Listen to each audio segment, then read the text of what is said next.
మన vintage collections Kadambari collections పూర్ణిమ prints లో ఎంత కొంటే అంత ఉచితం.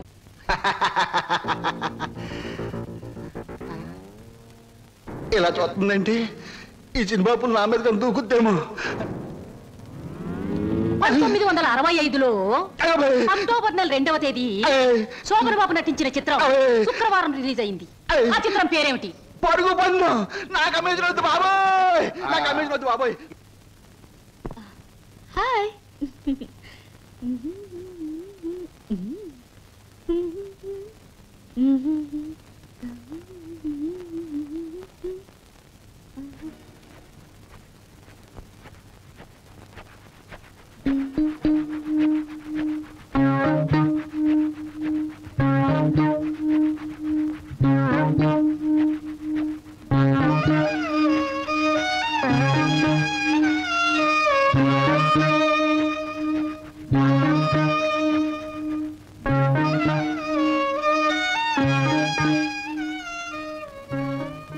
నాకు నమ్మకం ఉంది బావా, ఏదో ఒక రోజు నిన్ను నాకు దూరం చేసిన ఈ రైలే పెళ్లి పల్లకి అయి నిన్ను నా దగ్గరికి తీసుకొస్తుంది. I know it, I believe it.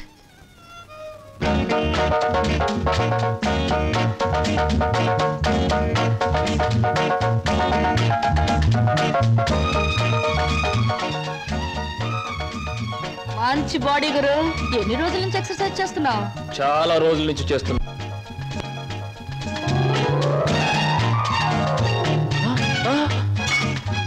నీ పేరు చెప్పు, ఏమిటి? అదేంటి గురు అలా చిరాకు పడిపోతావు? బాగా చేస్తున్నావు, చేయవా? ఒకసారి చూస్తానా? ఇదేమైనా సర్కస్ ఊరిని చేయడానికి? చూడు గురు, పొద్దున్నే లేచినప్పటి నుంచి రాత్రి పడుకునే వరకు మనం అందరం చేసేది సర్కసే. నా పేరు స్వప్న. నీ పేరు? నా పేరు వీర వెంకట విజయ శ్రీనివాస వరప్రసాద్. పూర్తిగా పిలవలేని బద్దకస్తులు శ్రీను అంటారు, ముద్దుగా పిలిచేవాళ్ళు శ్రీనివాస్ అంటారు. నేను మాత్రం నిన్ను చింటూ అంటాను. చింటూవా? చింటా చిట్టా జుడ్డా? చింటూ. అవును గురు, నీ గురించి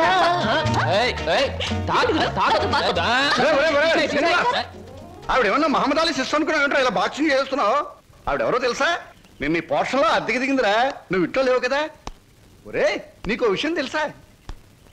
అటు చూడకు, మీ పిన్నిని పెళ్లి చేసుకున్న 25 సంవత్సరాల్లోనూ 24 గంటల సేపు సినిమా భాష మాట్లాడకుండా ఆపగలిగిన ఏకైక ఆనకట్ట ఆ సినిమా రాకాశ పాట బ్రహ్మాస్త్రం. అందుకే అద్దెలో 25 రూపాయలు రిబేట్ ఇచ్చేశాను. మందంతా టైప్ లేదు. చూస్తుంటేనే తెలుస్తుంది. ఏమిటయ్యా నువ్వు అనేది? నీ ఉద్యోగం ఈ అమ్మాయికి ఇవ్వాలా? అవును సార్, ప్లీజ్. అదెలా కుదురుతుందయ్యా? నా ఇంటర్వ్యూలో ఎక్కువ మార్కులు వచ్చిన వాడి నువ్వు, ఈ అమ్మాయి కంటే ఎక్కువ అర్హతలు సర్టిఫికేట్స్ ఉన్నవాడి కూడా నువ్వే. సార్, చదువుల్లో నాకు ఫస్ట్ ర్యాంక్, ఆటల్లో గోల్డ్ మెడల్, ఇవన్నీ నిజమైన అర్హతగానే మీరు భావిస్తే ఈ అమ్మాయి విషయంలో అంతకంటే గొప్ప అర్హత ఉంది సార్. అర్హత? అంత గొప్ప అర్హత ఏమిటో?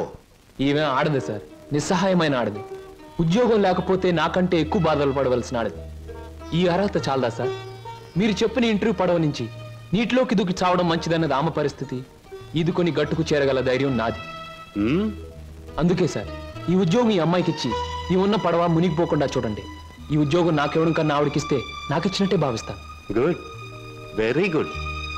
ఈ రోజుల్లో తనకొచ్చిన ఉద్యోగాన్ని ఇంకొకరి అవసరాన్ని గుర్తించి ఇవ్వడం అనే గొప్ప విషయం మొదటిసారిగా చూస్తున్నాను. I'm accepting your request. Thank you sir, thank you very much. అవును, నీకొచ్చిన ఉద్యోగాన్ని ఈ అమ్మాయికే ఇవ్వాలని ఎందుకు అనుకుంటున్నావు? ఈవిడ ఈవిడ ఈవిడ అదే ఆవిడ. కాస్త చెప్పు. నేను చెప్పను. ఐ మీన్ చెప్పవయ్యా. చెప్పటానికి కాస్త ఇబ్బందిగా ఉంది, మీరే అర్థం చేసుకోవాలి ప్లీజ్. అత్తమ్మారు,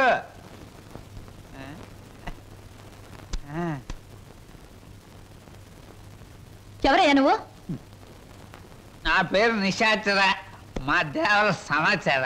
ఈ పుస్తకం మీకు ఇచ్చిరామంటే వచ్చాను. ఏమిటి పుస్తకం? వాత్సాయన మహర్షి రాసిన కామసూత్ర గ్రంథం. ఇక్కడెందుకు పెడుతున్నావు?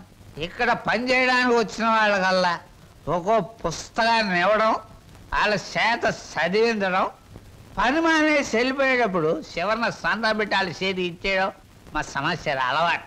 ఎవరా సమాచారం? నేనే. శంభో శంకర. ఎవరయ్యా నువ్వు? పగటి వేషగాడువా? నేను చెబుతా. నా పేరు బోలా. అంటే బొక్కాలంబోదరం. మరి జిగిబిగి గజిబిగి చికుముకు లాంటి మీ పేరు తెలుసుకోవచ్చా? ఎందుకు తెలుసుకోకూడదు? ఏ పేరైనా ఎవరైనా ఎప్పుడైనా తెలుసుకోవచ్చు. కానీ మీరు నా పేరెందుకు తెలుసుకోవాలనుకుంటున్నారో తెలుసుకోవచ్చా? హరహరా హరహరా. షో! ఇది బుక్ స్టాల్. భయపడితే కస్టమర్స్ రారు. నెమ్మదిగా చెప్పండి. పర్వాలేదు, కాస్త గట్టిగానే చెప్పండి. Thank you. నేను ఈ 5 స్టార్ హోటల్కి అంటే ఈ 5 నక్షత్రాల హోటల్కి ప్రొప్రైటర్ని. నువ్వా? ఏ జోక్ చేస్తున్నావా? హరహరా. అందరూ అలాగే అనుకుంటారు. 1947లో మా తాతగారు చస్తూ మా నాన్నగారికి 2 కోట్ల రూపాయలు ఇచ్చారు. మా నాన్నగారు దాన్ని 4 కోట్లు చేసి విమాన ప్రమాదంలో మా తల్లిగారితో పాటు చచ్చారు. 1981లో మా అత్త నన్ను పెంచి పెద్ద చేసి ప్రేమించి 2 కోట్లు ప్లస్ ఈ 5 నక్షత్రాల హోటల్ నాకిచ్చి అది చచ్చింది. మొన్ననే మా నాన్నగారు ఉంచుకున్న ఆవిడ చస్తూ మరో 2 కోట్లు ఇచ్చింది. చావుకి కోట్లు సంపాదిస్తున్న మనిషిని నేను.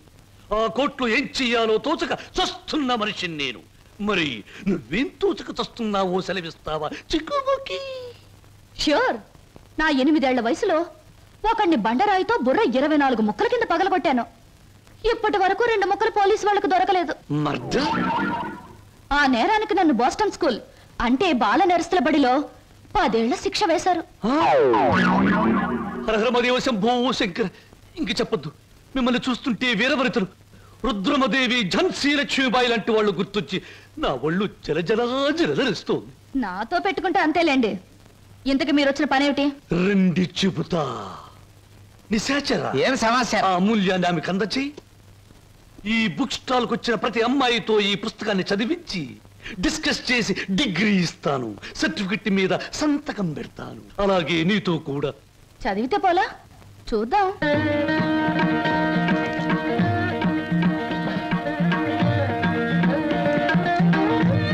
దాన్ని చూస్తుంటే మీకేవి అనిపించడంలే?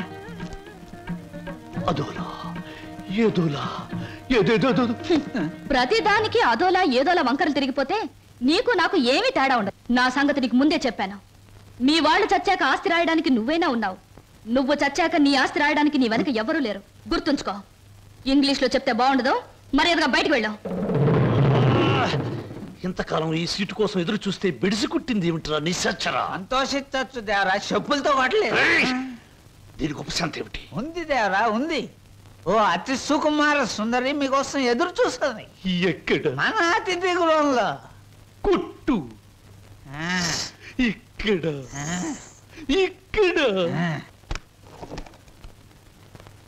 సుకుమారి, సుకుమా.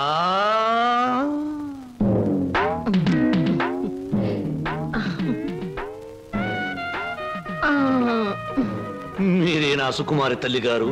మీ అమ్మాయి ఎక్కడా? తల్లెవరు పిల్లెవరు? నేనే సుగంధం సుకుమారిని, సీట్ సిట్టిని. పశ్చిమ గోదావరి జిల్లాలో నైరుతు పవనాలు వచ్చినప్పుడు కందిసేను మంచికాడ పెద్ద మనిషి అయ్యాను. ఋతుపవనాలు వంటబెట్టి కంతమంతం పెరిగాను గాని ఏది ఈ నెలాఖరికి 17వ సంవత్సరం తక్కువ దాటుద్ది. మీరేనా ప్యాసింజరు? ప్యాసింజర్ లేదు, ఎక్స్ప్రెస్ లేదు, గూడ్స్ బండి లేదు. నువ్వు బయటికి పో. తెలుపమంటారేటి? ఏడ్సేను బాబు, కంగారు అయిపోయింది. ఊళ్ళో క్రికెట్ మ్యాచ్ వచ్చింది కదా, సరికంతా అట్లకి వెళ్ళిపోయింది. ఈ ఏళ్ళకి సోమవారం మౌన రథం. మీరు పిలిపించారు అనగానే రథం తీసి గూట్లో పెట్టేసి పరిగెట్టుకు వచ్చాను. పుల్లకాల సీట, అక్కల సీట. నువ్వు అడుగు ముందుకు వేసిన శీలాన్ని పొడు చేయొద్దు. వెళ్ళిపో, వెళ్ళిపో. ఇదేడు బాబు కళా నిజమా? చెక్కాల అంబోధం గారంటే చెక్కా కాదు రంకిణి, బొక్క. అదే బొక్కాల అంబోధం గారంటే మా పేట అంతా కథల కథలుగా చెప్పుకుంటారు. తీరం వచ్చితే మీరేడు బాబు నీరసపడిపోయి నీరు గారిపోతున్నారు. అది బతికున్న రోజుల్లో ఇప్పుడు నీరసం వచ్చేసింది. నా గురించి తక్కువ అంచనా ఎత్తున్నారో ఏటో. నాకు చాలా రికార్డు ఉన్నది. శ్రీకాకుళం దగ్గర నుంచి శ్రీహరికోట దాకా సింహనుడు సుగంధం సుకుమారి అంటే పడి చచ్చిపోయేవారు. ఒకప్పుడు పోయేవారు, ఇప్పుడు పైకే పోతారు. నువ్వు వెళ్ళిపో. 716 ఇచ్చి నాకు మటుకు న్యాయం ఉండొద్దు. ఎక్కడిదక్కడ ఉంది కాబట్టి పైన 110 కొట్టించుకుని ఇచ్చి. ఇదిగో ఇదిగో బాబు, ఈ ఆళ్ళ నుంచి బాదం పప్పు పిత్తా పప్పు అన్ని బాగా తిను, లేకపోతే ఆడదందరూ అలసైపోతావు. చెక్కాలి అంబోదరాడు చెక్క. చెక్క కాదు బొక్క. 116 బొక్క. శంకర, పరమేశ్వర, చిచి స్నానం చేసి వచ్చిన పేరు చెప్పిస్తా. ఎక్కడ బాత్రూమ్? ఇక్కడ. Very good. ముద్దమందారం ఉల్లిపాయ వేయి, వెయ్యి వెయ్యి వెయ్యి, పచ్చిమిరకాయలు వెయ్యి వెయ్యి, అల్లం వెయ్యి. అయ్యయ్యో అన్ని చెప్ప. హాయ్ చింటూ, రా రా రా, మన కోసం పెసరట్లు వెళ్తున్నాయి. అల్లం వేసాం, జీలకర్ర వేసాం, పచ్చిమిరకాయలు వేసాం. రా రా రా. చలాయ్ రైట్ రా. వరి తెగించిన మనుషుల్ని ఇంట్లో కూర్చోబెట్టుకుని మేపడం ఎప్పటి నుంచి నేర్చుకున్నావు? ఏమిటి అలా మాట్లాడుతున్నా అసహ్యంగా? ఇంటికొచ్చిన గెస్ట్ ని గెస్ట్ అనే మాట సాంప్రదాయం సంస్కారం ఉన్న వాళ్ళకి వర్తిస్తుంది. ఇలాగే ఆ మాట ఈ మాట చెప్పి దగ్గర అవుతారు. ఆ తర్వాత నువ్వు కూడా వాళ్ళలాగే తయారవుతావు. ఇంకెప్పుడైనా ఆ అమ్మాయి మన ఇంటికి వచ్చిందో ఊరుకోను. ముందు బయటకు వెళ్ళమని చెప్పు. అన్నయ్య, నువ్వు చేసిందేం బాగోలేదు. ఏ? నిన్ను మందలించేంత పెద్దరికో నాకు లేకపోవచ్చు, కానీ నువ్వు చేసిందేం నాకు నచ్చలేదు. ఆవిడేం గతి లేక ఇక్కడికి రాలేదు. బయటికి అలా కనపడుతుంది గాని ఎంత మంచి మనిషో తెలుసా? చాలా సరదా అయిన మనిషి. పాప ఆవిడ అక్కడికి ఇక్కడికి రాననే చెప్పింది. నేనే ఆకలితో పడుకుంటానంటే మనసొప్పగా రండి 2 పెసరట్లు తిందురుగానే చేయి పట్టుకు తీసుకొచ్చాను. తీసుకురాకుండా ఉన్నా బావును. ఈ అవమానం జరుగుండేది కాదు. అలాగా? నువ్వు చెప్పేవే సంస్కారం సాంప్రదాయం అని. ఆకలితో ఇంటికొచ్చిన వాళ్ళని అవమానించడమే నా సంస్కారం. I'm sorry. సారీ చెప్పాల్సింది నాకు కాదు.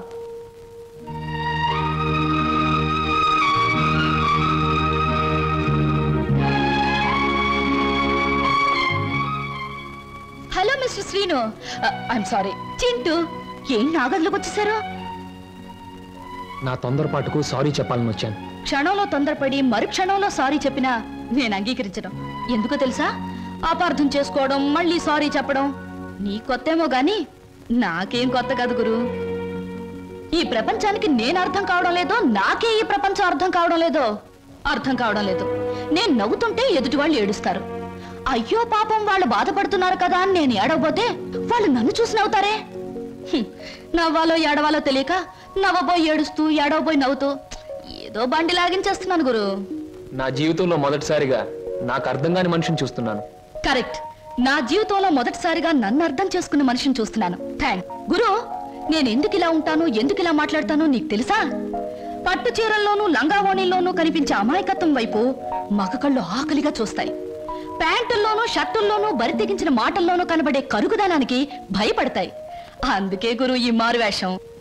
అసలు నీ పేరు స్వప్నకు బదులు తుఫాను పెట్టుంటే పోయేది. అవును, నీ వెనక ముందు ఎవరు లేరా?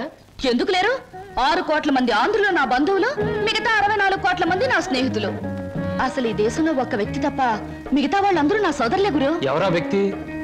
ఉన్నాళ్లే, దొరికినప్పుడు నీకే చూపిస్తాగా. ఎవరు? చూపిస్తాలే. తప్పకుండా చూపిస్తావా? చూపిస్తాను గురు. అబ్బబ్బబ్బబ్బా, అంత కంగారే నీకు? ఇందాక పెసరట్లు ఏం చేసావు? వాటిలో ఉల్లిపాయలు వేస్తే బాగుంటుందని చెప్పడానికి వచ్చే లోపల ఇలా వచ్చేసావు నన్ను ఇలా. పెసరట్లే కదా? లక్ష్మి, లక్ష్మి నువ్వు లక్ష్మి.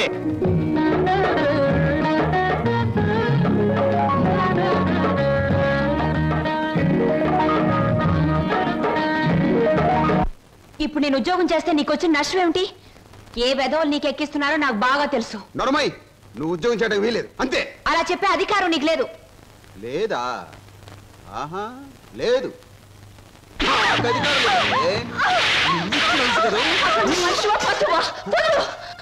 ఇప్పుడేమంటావు? ఆడదాని మీద చేయి చేసుకునే ప్రతి వెధవని ఏమంటారో నిన్ను అదే అంటాను. అక్క నేను వస్తాను. మర్యాద చెప్తున్నా, ఈ రోజు నుంచి నువ్వు ఉద్యోగం చేయడానికి వీలేదు. ఒక్కడుగు ముందుకు వేస్తాను. వేసి తీరుతాను.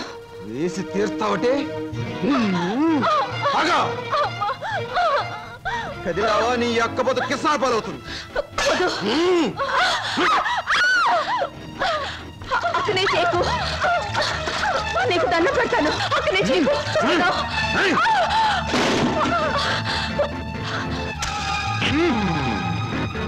నువ్వా?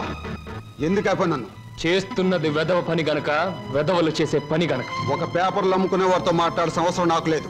రేపటి పేపర్లో నువ్వు ఆడదాన్ని తగలబెట్టావన్న వార్త కంటే నిన్ను నేను వెరగొట్టి హాస్పిటల్లో పడేశానన్న వార్త చదివే వాళ్ళకి చాలా బాగుంటుంది.